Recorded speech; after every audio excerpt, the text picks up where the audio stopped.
Hey folks, welcome back to Game Geeks. I'm your host, Kurt Wiegel. Today's episode, the Pathfinder campaign setting, the Inner Sea World Guide. This is an updated version of something we reviewed some time ago, which is the Pathfinder campaign setting. This goes well back, so you can dig through GameGeeksRPG.com and go back and find it. This is the updated version. The original book was written for the D&D 3.5 rules. This is written for the Pathfinder role-playing game. Straight up, as it is in the core rulebook and all of its supplements.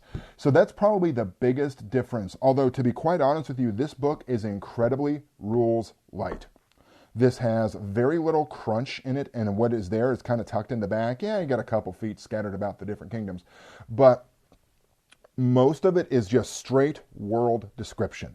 From the outset, what this does is it gives you a brief history of the world, and then it gets into the different races that are present. And one of the things that I really dig about this is one of my biggest complaints about D&D in general is that you have like 57 different versions of pointy-eared elves that you're tripping over, that you don't know which one is which. You've got wild elves, you've got wood elves, you've got high elves, gray elves, sea elves, two different kinds of sea elves. You've got the drow, you've got cloud elves, you have under-the-table elves, and all of these that you're just trying to figure out what, and then there's humans. Yeah, humans. So one of the things I like about this is it breaks down human society. The first game that I ever saw that really did this effectively was Birthright, back from the mid-90s, which was a D&D 2nd edition setting, which is still my favorite of the D&D settings of that era. But either way, it gives you the different races of humans that are close enough to a society that you can kind of hang your hat on it, but different enough that you understand what's happening. You've got the Aslanti, who are sort of the lost, fallen civilization that was once extremely powerful and now just has a few members left. The Chilaxians, who sort of are a demon-worshipping society, all the way through down to the Ulfen, who are pretty much your Vikings from the land of the Lenorm kings. Additionally, it gives you some background on the different non-human races, elves, of which there seem to be like 2 types this time, which makes me quite happy. Only one of them is presented as a player character because I don't think the drow should be a PC race. Watch, I'll get emails about that one.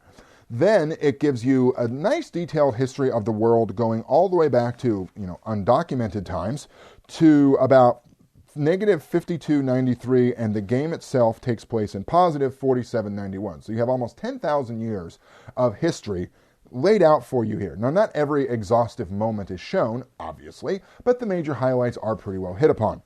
Then it goes into different regions, and with each region, it sort of gives you the history, what characters would know that are from there, major NPCs, major cities, etc.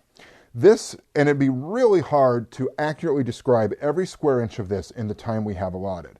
Let me just say that this is a pretty well assembled, very detailed world setting that is a kitchen sink fantasy setting. You've got everything in here from evil demon worshipping empires to Vikings to gunpowder to a world wound, which is where the demons and chaos are leaking their way in and sort of unraveling reality around that spot. After all of the world's settings, which is extremely detailed and like extensive, like I'm still flipping through the book here, I'm on page 192 and we're still going. It gives you some of the ancient settings of the world, some outside kingdoms that aren't necessarily detailed with a whole lot of background, and called Beyond the Inner Sea. And then you get into some of the religion. I love religions in games. I don't know why. That's the one thing I always look for in a fantasy world is how do they handle religion? That's just my thing. Some people look at magic. Some people look at the society. I look at religions and clerical power. I don't know what that says about me. Then it gives you some of the groups and ultimately the prestige classes, new weapons, new feats, etc. that you'd expect from let's face it, a game book and not just a travelogue. The very back, what you get, which is really kind of cool, I love maps almost as much as I love religions in a game, is this nice big poster map, which details the world, and I don't know how we're going to show this other than I'll just hold it up and hope, which details like the area that the Inner Sea guide that you play with, and sort of let you know where different things are. One of the, and this is a complete side note that I'm probably the only person on earth who cares about, is when it talks about, when a chapter starts talking about a particular setting, in the upper left-hand corner of that particular world page, there's a map of the area that it's describing.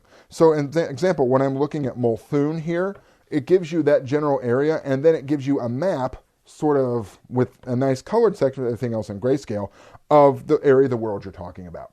Which, if you're like me and a fairly simple creature, sometimes it's easy to forget where you are on a map, and fantasy books don't come with a GPS, although it'd be really kind of cool if they did.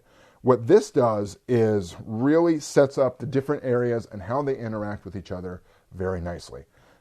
This is written for the Pathfinder rules, so you need, if you want to get like the maximum crunch wrung out of this, you need the core rulebook, but you could slap this in with any setting you want. You could use Savage Worlds, Fantasy Hero, GURPS Fantasy, whatever you wanted, and this would hold up really, really well. For Game Geeks, I'm your host, Kurt Wiegel. Good day and good gaming.